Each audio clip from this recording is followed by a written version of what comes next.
Video number 18. In this video I'm going to talk about losing the cult or conspiracy mindset with clear thinking. Yeah, it's a deep one. It's changing a worldview completely. Yeah. Now the fact is, people's worldview can be changed in a short period of time. I got recruited into a cult in the mid-90s. My worldview or my perception or belief got completely changed, within a short period of time, 2 weeks. It was First Principles so-called Bible studies by Kit McKean. In the UK it was known as God the Gospel. Effectively, you could call it what is known as a thought reform program. That's what cult experts like Margaret Singer would call it, or Stephen Hassan, Rick Ross, others, thought reform.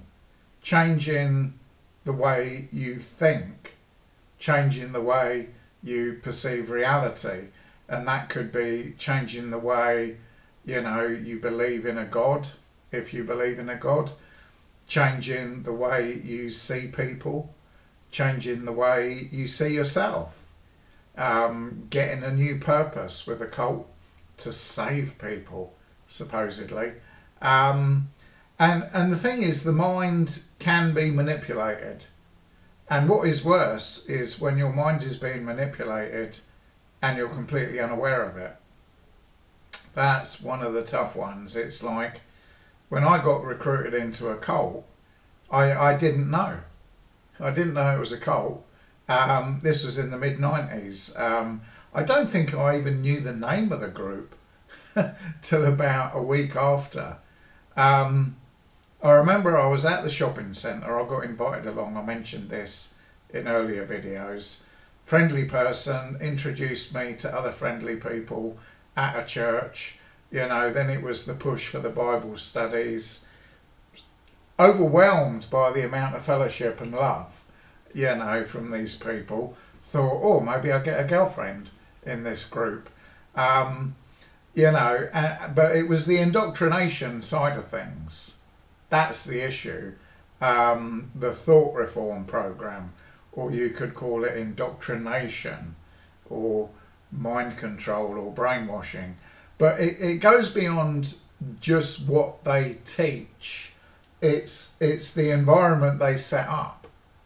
It's the whole environment they set up that is the church, that is the cult. Move in with other brothers and sisters in the church. Spend time evangelizing and praying and fasting and whatever else. It becomes all-encompassing. An all-encompassing group. And literally my life just changed so quickly within a couple of weeks of meeting some stranger at a shopping centre. It took me a few months to move in with the group. It was about not that long really, 6 to 9 months, something like that.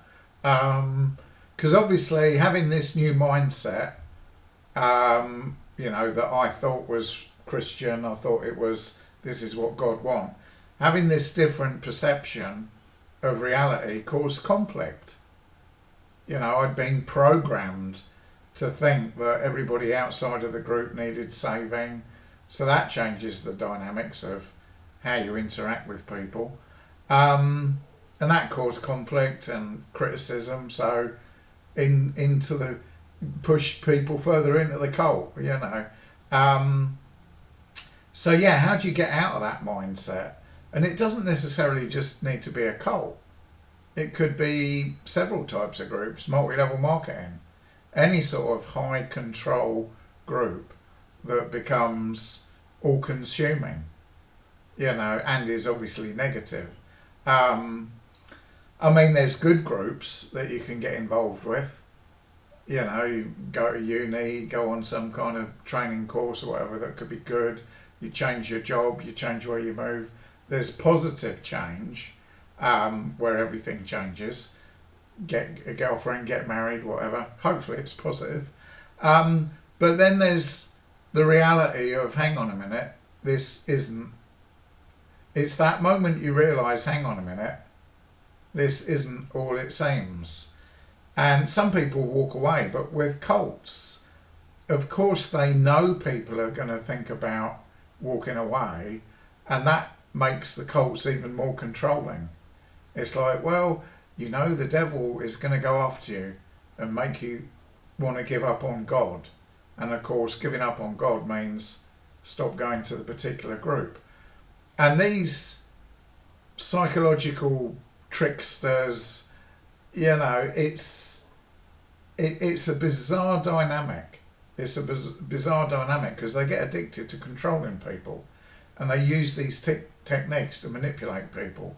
And people, honest, sincere, devoted Christians, 2 Corinthians 11 kind of thing, you've been deceived, you've been taught false doctrine, but and it says in 2 Corinthians 11, you put up with it easily enough. Why? Because you don't spot it. Because you think it's from God, and you're surrounded by other people who think it's from God. So you've got the people pulling the strings, the leader manipulator types that are getting high off controlling people. And they're also getting high off all the money they get, you know, and they know the tricks. They know the tricks, how to manipulate minds. And I would call them psychopaths. I would call them evil psychopaths. You could call them narcissistic, sociopathic, or whatever. But how do you just lose that cult mindset? Yeah. Well, what I would suggest, you question it.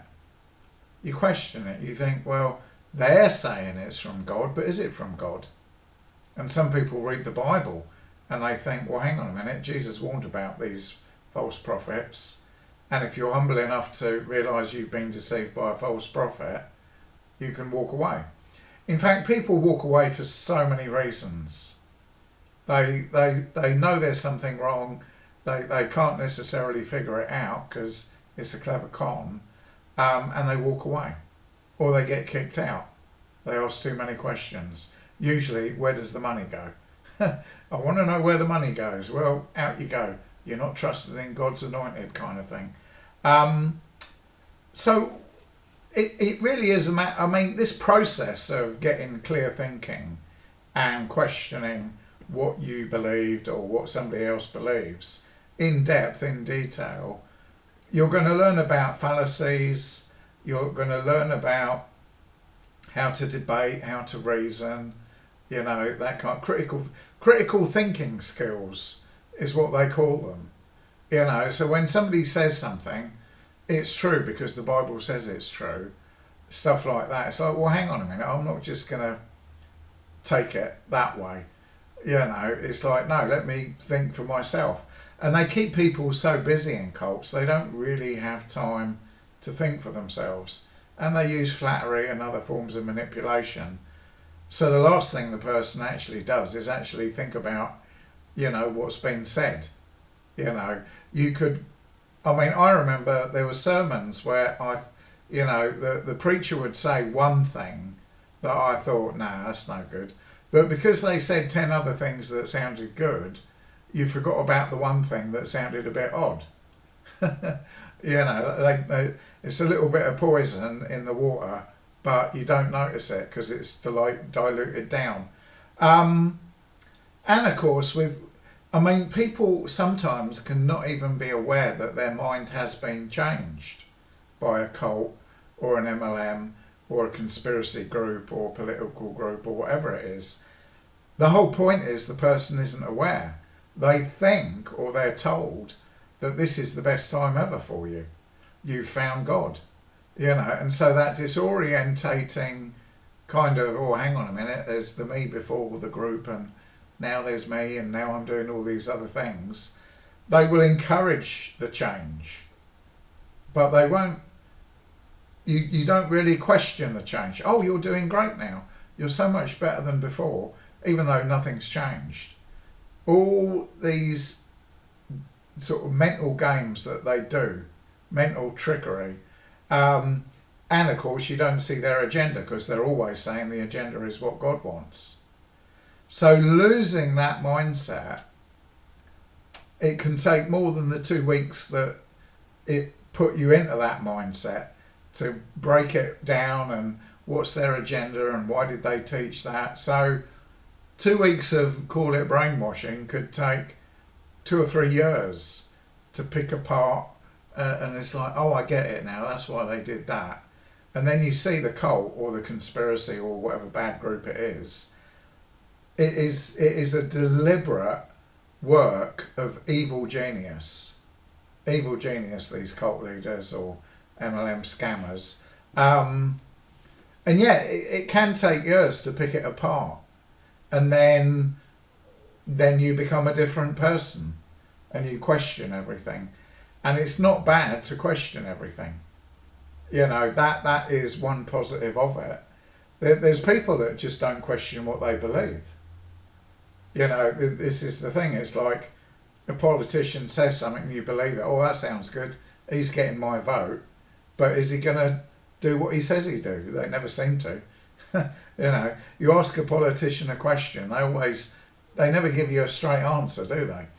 They can be a bit cunning, you know, as well. But with the cult, there's so many layers to it, you know, and these devious devils that run these cults, you know, they get tons of money. They're rich and they're obsessed with control. In fact, they just keep learning all more tricks how to control and manipulate people. Anyway, it is what it is, and you didn't see it at the time, you know, and it's not necessarily an easy topic, how somebody got conned. You know, I mean, people can get conned by a text message. Oh, we've got a delivery for you, you know, from XYZ post office. Click the link below. You click the link below, it looks like a post office website. You put some details in and boom, you know, your credit card's emptied, you know. So the con artist has to be convincing, and they work their con. They keep on improving their con. And of course, cults learn from other cults. They've made a decision to con people, to scam people, and deceive people in the name of God. Yeah, ruthless devils. Anyway, it is what it is. Losing that mindset means questioning the mindset. You know, that's what it does, and it can take a while to untangle the wool, you know, kind of thing. But once it's untangled, it's like, okay, it makes sense now. You know, for me, last time I stepped foot in a cult was roughly 11 years ago. Roughly 11 years ago. Lots of really friendly people. Deceived by lots of very devious people. The higher up the pyramid you go, the worse it gets. 2 Corinthians explains it. 2 Corinthians 11. You have a sincere devotion to Christ, and yet you've been led astray. You know, people are ignorant of what the Bible teaches. They're ignorant of the origins of the Bible as well. There's so many deceived people in this world. You know. What do you do? What do you do? That's the question.